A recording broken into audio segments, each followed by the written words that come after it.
back to the game, first thanks to our fans and students that traveled to Winston to see us play and cheer us on. It was great seeing so much red at a road game, and it means a lot to the team. It means a lot to the coaches, and it helps quite a bit when you can go on the road and have that many of your own fans there. So thank you guys for that, and proud of this team and the staff. It's great to be 3-0, and obviously all these games have been close games, and to find a way to win, to have another comeback victory says a lot about the resiliency of this group and the leadership that we have. Wake obviously started as fast as humanly possible. I was really disappointed in our kickoff team on play one of the game. We weren't ready to play, and obviously that showed. Their returner is probably one of the best that we'll see, if not the best, and we gave him a chance and made it easy for him. It wasn't a great kick, and the coverage was worse. So disappointing start. It was great to see our guys manage their momentum and just keep playing and keep positive energy. We got it to a one-possession game before the half, and then I thought in the locker room at halftime, similar to the last game, coaches made really good adjustments, and the players listened and came out and executed at a high level. Offensively, 2 straight games without a turnover, 10-plus explosive plays, 200 yards rushing, averaged over 5 yards per first down, which helps, quite a bit in your sequencing and play calling. We continued to be really strong up front in our short yardage offense, and had some good conversions on 3rd and long. Just needed to get a couple more, and we had a couple more that we beat ourselves on. We had a 3rd down conversion where we didn't have a receiver on the ball that should have been.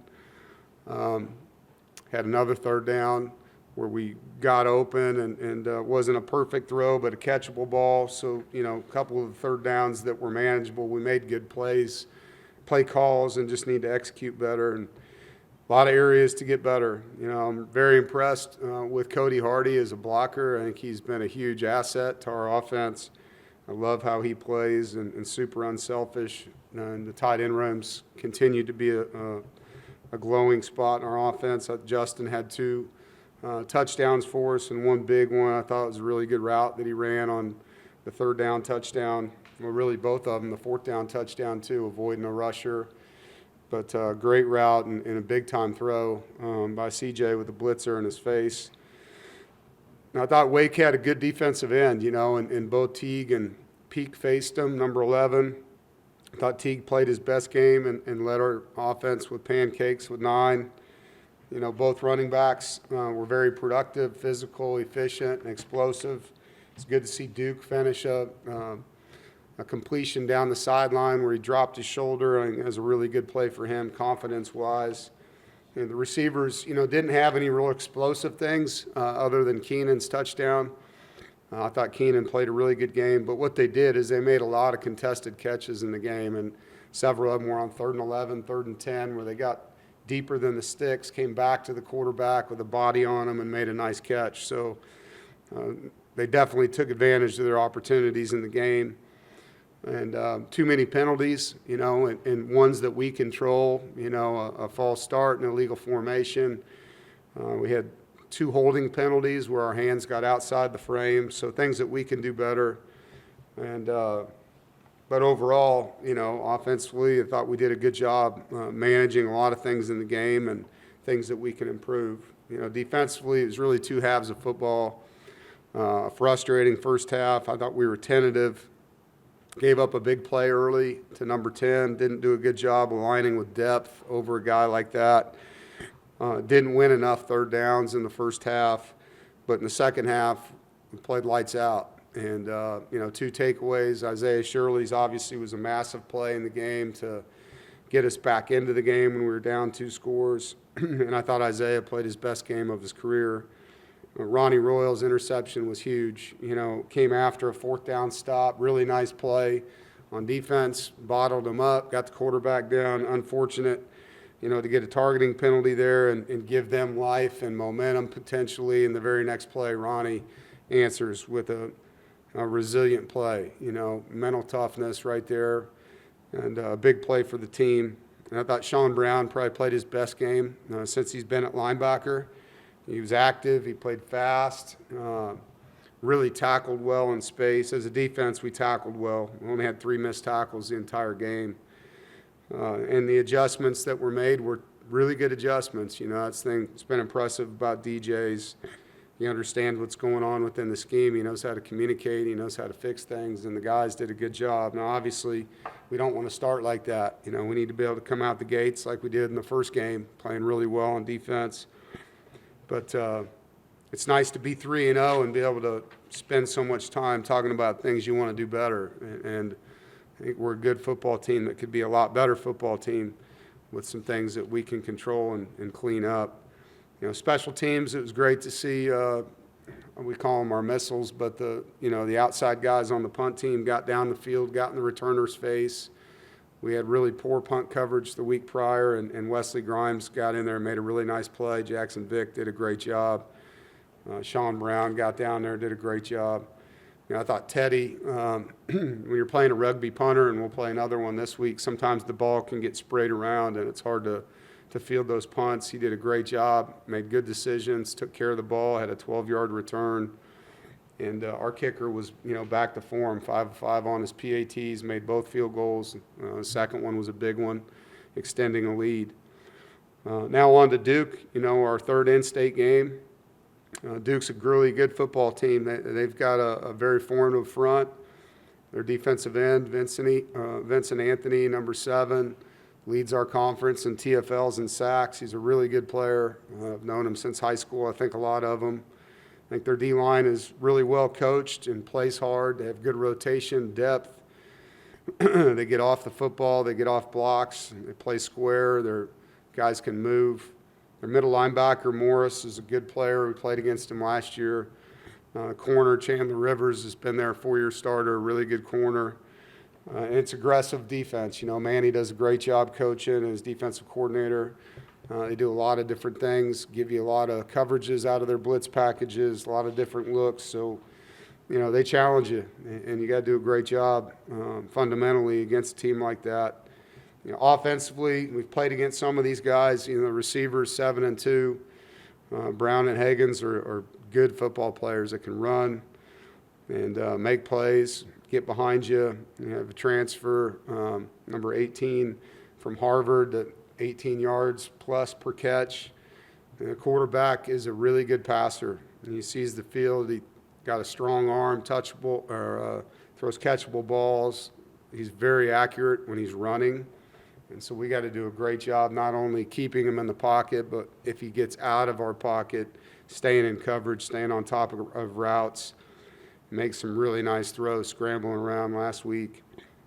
He's a good football player. All the running backs, they got a 3-man rotation. They play hard. They're all different from each other. They all catch the ball well. They've got a fourth of their receptions are out of their backfield. And their O-line's experienced. There's 5 guys that have all been at least 2-year starters at their respective schools, and we've played against 3 of these guys. And we haven't played well against Duke on the road. Our guys know that. It's an opportunity to go play against a good football team in their stadium and play our best. And, we just got to keep focusing on getting better. And for us, getting better looks like playing 4 quarters of football in all 3 phases. And it's an area that we've got to work really hard at in this game. There's been too many ups and downs throughout the performance. And at the same time, there's been a great response from our team when we've had adversity. So excited about our group and looking forward to this next one. Questions? Rob? Yeah, Dave, could you take me back to the recruiting process of Hollywood Smothers, and then obviously he entered the portal after 1 year. How geeked were you when you found out he was available again, and how much of a hard or easy step it was to get him to come to NC State? We recruited him really hard in high school. And, he was here a lot, came on a lot of visits, unofficial visits, and built a great relationship with him and his family. Ultimately, he felt like leaving was the best thing, and he did that. And, it just wasn't what he wanted. Whether he was homesick or too far, fit in, whatever it may be. He just felt like a change was necessary. And obviously when he put his name in the portal, we were interested. He and I had a lot of conversations after that and just wanted to make sure we were getting what we want and he was going to get what he wants and what the expectations would be. And he's done a tremendous job living up to the expectations we've asked for. He plays hard. He's a great teammate. He's fun to be around. He's got a great personality. He's competitive. He wants to get better. He takes coaching. He demands a lot of himself and his teammates. And obviously, he's a talented young man. You see that when he's playing. But there's so many other things about him that I love.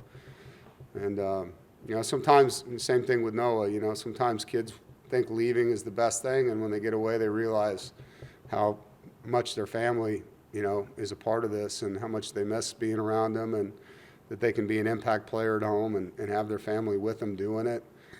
And so, those are two cases where you can see, the benefit of that. Both these guys are thriving in our systems. Noah? Yeah, you mentioned a lot about playing a complete game, 4 quarters. Is there something, a trend you've noticed in the last 2 games, the defense kind of getting off to a slow start? Yeah, it was bad football. That was the trend, we weren't playing aggressive. And it's not about blitzing. It's about, getting your feet in the ground, getting off, playing with technique, trusting what you see. You see a lot of, especially the teams we've played with the portal, with new coaches, new coordinators, there's a lot of adjusting going on. And there's a lot of plays that are being run in the first half that aren't on film necessarily, and so you're relying on the rules to take over. And I think as the season goes, that gets less and less with teams. They are who you see on film. Not that you can't get a new play every week, you can, but when you're playing against a staff you've never coached against in the Wake Forest game, there was a lot of things in there that they didn't show on film to their credit, and we just didn't do a great job reacting to those things. So obviously it's something we don't want to do again, but I do love the way they responded. Yeah, just to follow up on that, the third quarter's been your best quarter defensively. These first 3 games. What does it just say about the entire defensive staff to be able to study what the other teams are doing and be able to make the adjustments at halftime and come out a lot better? Well, I think our first quarter against ECU, we had 4 straight 3-and-outs, so that was pretty good too. But to your point, I think adjustments made at halftime.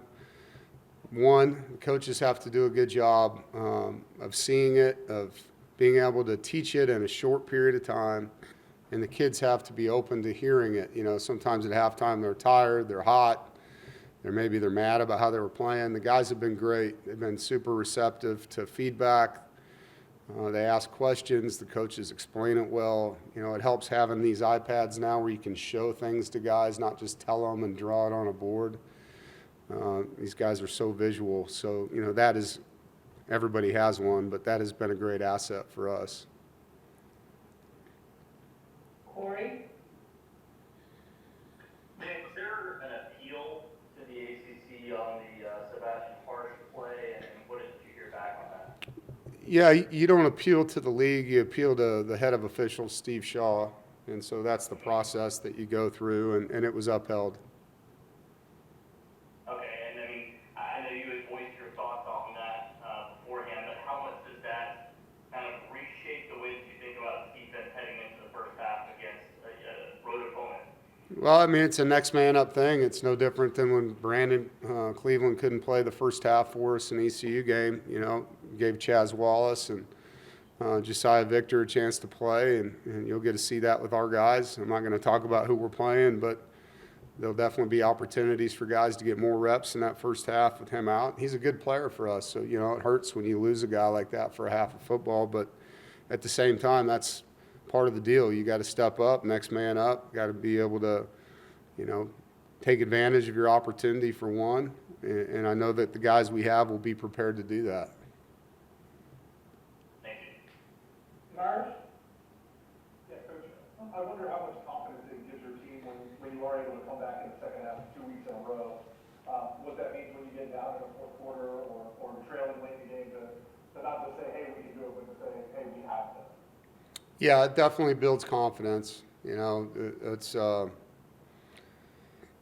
it's unique, you know, when you're in these, and football's that way. There's highs and lows throughout the game, and it's hard to practice those things. You know, you try to simulate as much as you can, but there's nothing like the feeling of being up or being down in a game and how your guys respond in those situations. You know, I mean, you can be up in a game and let your guard down. You can be up in a game and finish somebody off. You can be down in a game and panic. You can be down in a game and have poise. And our guys have been really good about just staying poised and sticking together and getting back to basics and making plays. JC?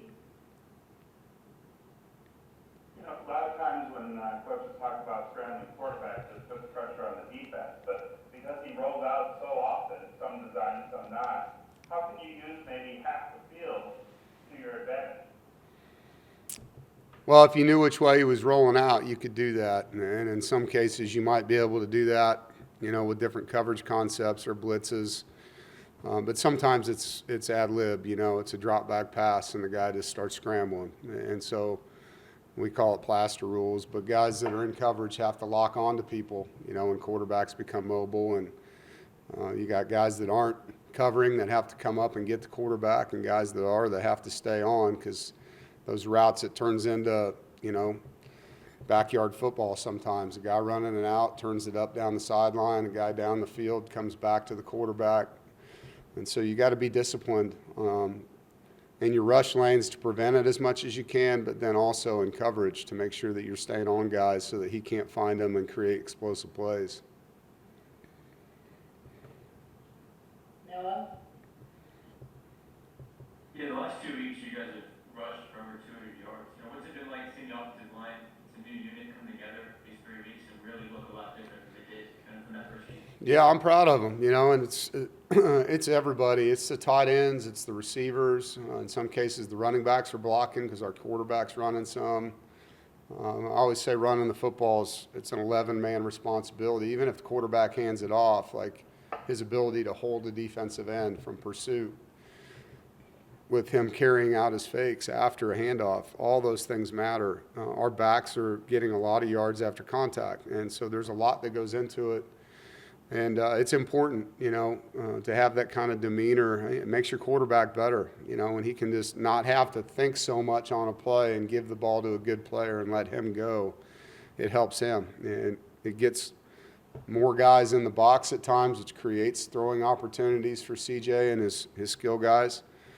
But it's been a big part of our success. And the O-line's still evolving. You know, I'm proud of those guys. They're working hard. Coach 2J, you know, takes a lot of ownership and things that they can do better. And there's, you know, as you see, there's a rotation of guys that are getting better as they play, and that's going to continue.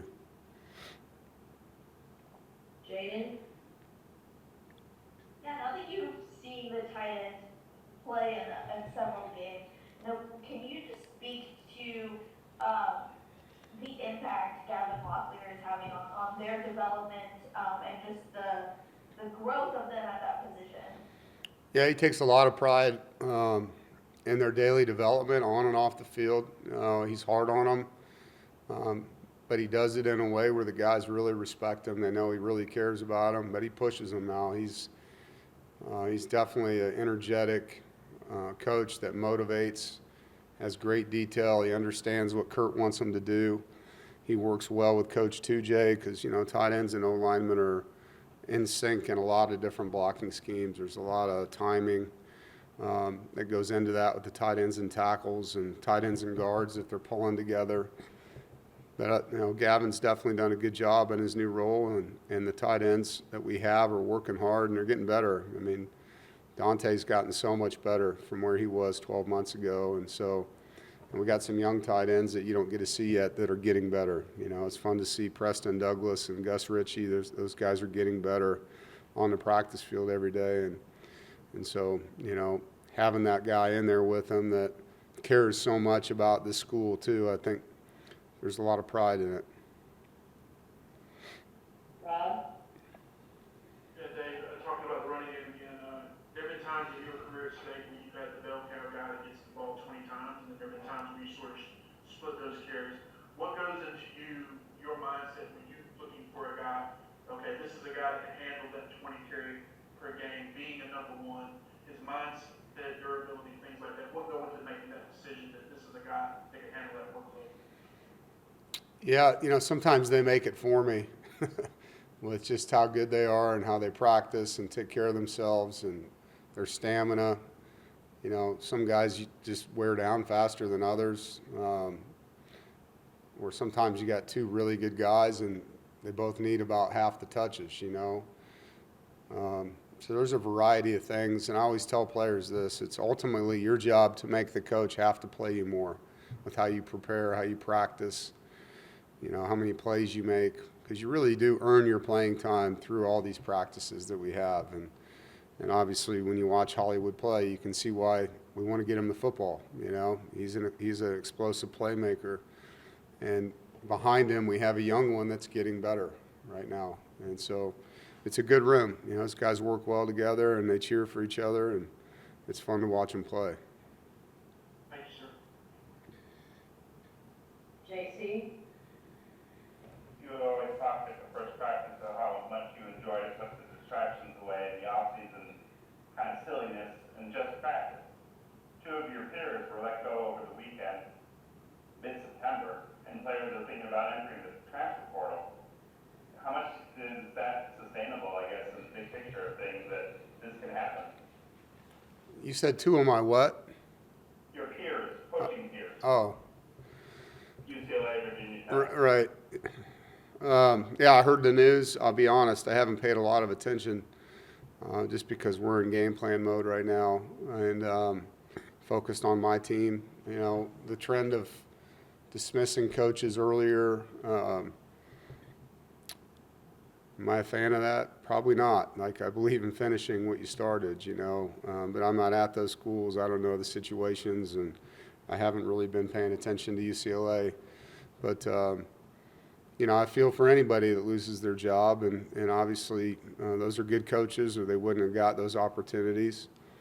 As far as guys entering the portal this early, there's a lot of football left, and I would just hope that those locker rooms and players in those situations want to play hard for each other and for their schools. All right, that looks like all the questions, so thanks, Coach. All right, thank you, guys. You got one more coach in you? Brian, make it a good one. Yeah, sorry, Coach, just trying to sneak one in. When you don't have a Saturday game, what does your Saturday look like? Are you watching college football all day, or are you going out and doing something else and getting your mind away from it? I'm watching my son's team play for sure, and when I can get to his games, I do that. But yeah, it's nice to be able to. It was really like research, watching other teams and putting myself in not really fan mode this weekend. I did that when I went to Connor's game, but more of just studying what people are doing, watching some of the teams we're going to be playing live and getting to see that. There's some good games on TV, so, it's really good to watch. Georgia Tech Clemson was a heck of a football game. The Notre Dame game was a heck of a football game. And so I got to see some of those games and pay attention to them. And then I was, clued into my son's game and try to catch up on a little sleep, get a little rest. That last week was a tough one. That Saturday to Thursday turnaround was a grind. So it was definitely nice to have a day to collect your thoughts and kind of hit reset. Thank you, guys.